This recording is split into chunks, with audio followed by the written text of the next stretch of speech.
अस्सलाम वालेकुम dear students, my name is Mohammad Awla. मैं उम्मीद करता हूँ आप सब लोग बेटा खैरियत से होंगे। हमारी 10th क्लास की मैथमेटिक्स के ऊपर डिस्कशन जारी थी।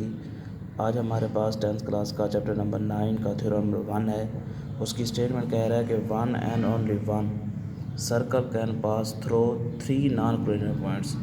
वो हमेशा बात ये है कि हमारे पास जो 3 नॉन कोलिनियर से ही एक ही सर्कल यानी कि पास होता है, ठीक है ना। ये 9th क्लास के अंदर हमने पढ़ा था। मीन्स कि आपके पास पॉइंट्स हैं 3 ए बी एंड सी जो एक ही लाइन पे लाई करेंगे तो उसको कहते हैं कोलिनियर। अगर हमारे पास ए बी एंड सी हैं, ये 3 ऐसे पॉइंट हैं जो हमारे पास एक ही पॉइंट पे लाई नहीं कर रहे, तो ये हमारे पास पॉइंट्स क्या कहलाएंगे? नॉन कोलिनियर पॉइंट्स कहलाएंगे। इसी तरह हमारे पास ये हमारे पास फिगर्स बनी हुई है। इसी तरह ए बी एंड सी ये तीनों नॉन कोलिनियर पॉइंट्स हैं। देखो एक ही लाइन पे नहीं है, हमने इनको सिर्फ ये लाइन ए बी इस तरह मूव करेगी और ये इस तरह करेगी, यानी कि तीनों लाइंस पे एक ही जो तीनों पॉइंट है वो एक ही लाइन पे नहीं है। और 3 नॉन कोलिनियर पॉइंट से एक ही सर्कल थ्रो पास हो सकता है, इससे ज़्यादा नहीं हो सकते। तो हमारे पास यही गिवन में चीज़ है। उसने कहा कि 3 नॉन कोलिनियर पॉइंट्स हैं। इसी तरह हमने इसके गिवन में यही लिखा है कि A B C are the 3 non collinear points in the plane के अंदर। अब उसने प्रूव क्या करना है? कहता है कि उनके जो है ना one and only one can pass throw, उसमें से हमारे पास एक ही सर्कल जो है ना जी पास थ्रो होगा यानी पास होगा। तो हमने ये बात लिख ली, one and only one circle can pass through 3 हमारे पास क्या आ जाएगा जी? 3 नॉन कोलिनियर पॉइंट्स जो हमारे पास कौन से नाम दिए गए? हमने ए बी और सी का नाम दिया। उसके बाद कंस्ट्रक्शन के अंदर हमने क्या किया कि ज्वाइन हमने A with B and with C किया। अब यहाँ से एक चीज़ पैदा होती है कि 2 चीज़ें हमने पढ़ी थी, एक बाइसेक्टर और राइट बाइसेक्टर। बाइसेक्टर वो होता है जो किसी भी लाइन को 2 पॉइंट्स में तो कन्वर्ट कर लेता है, 2 हिस्सों में मतलब 2 पार्ट्स में कन्वर्ट कर लेता है। बाइसेक्टर का मतलब ये होता है, लेकिन उनका जो डिस्टेंस होता है वो सेम ही होता है। ये देखें, ये जैसे मैंने बनाया है, ठीक है ना। आपके पास 2 आपको ट्राइंगल नज़र आ रही होंगी, या आपके पास इस तरह ये पास तो हो गया है, यानी पी ए और पी बी का जो है आपके पास डिस्टेंस दोनों का सेम नहीं है, इसको कहा जाता है बाइसेक्टर। और राइट बाइसेक्टर ऐसा होता है कि वो 90 का एंगल भी साथ बनाए, ठीक है ना। अब ये मैंने बनाया, यहाँ से पास हो रहा है ये, लेकिन इसके जो डिस्टेंस है ना पी ए और पी बी दोनों के डिस्टेंस जो है जी वो क्या है? सेम है।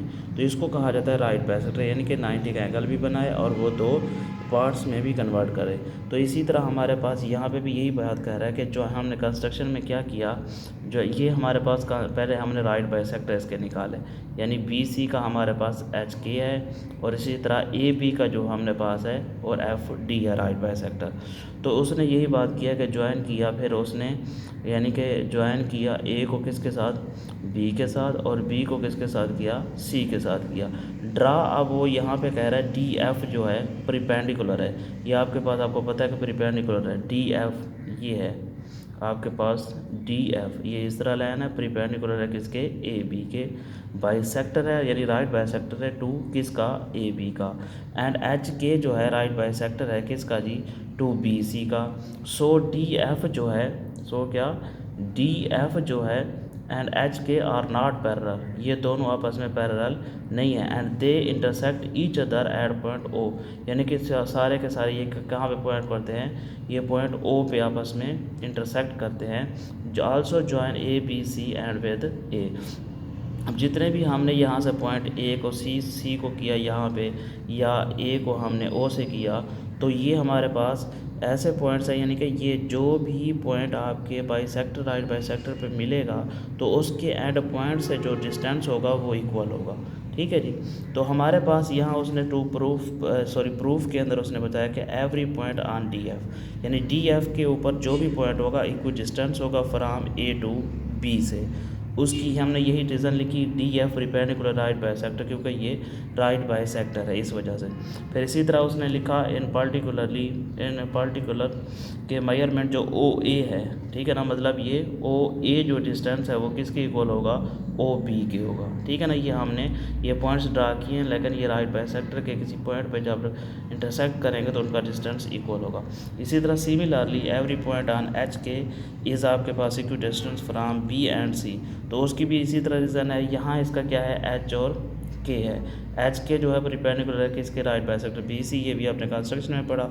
इसी तरह हमारे पास आप इसकी कह रहा है कि मेजरमेंट ओ बी जो है वो ओ सी के, पहले ओ ए क्या था ओ बी के, अब ओ बी किसकी है जी, ओ सी की है।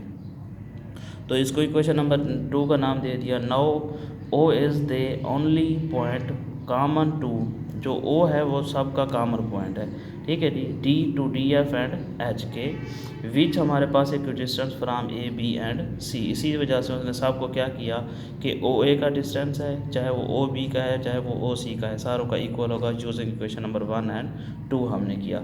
How ever there is no such that such other point except O.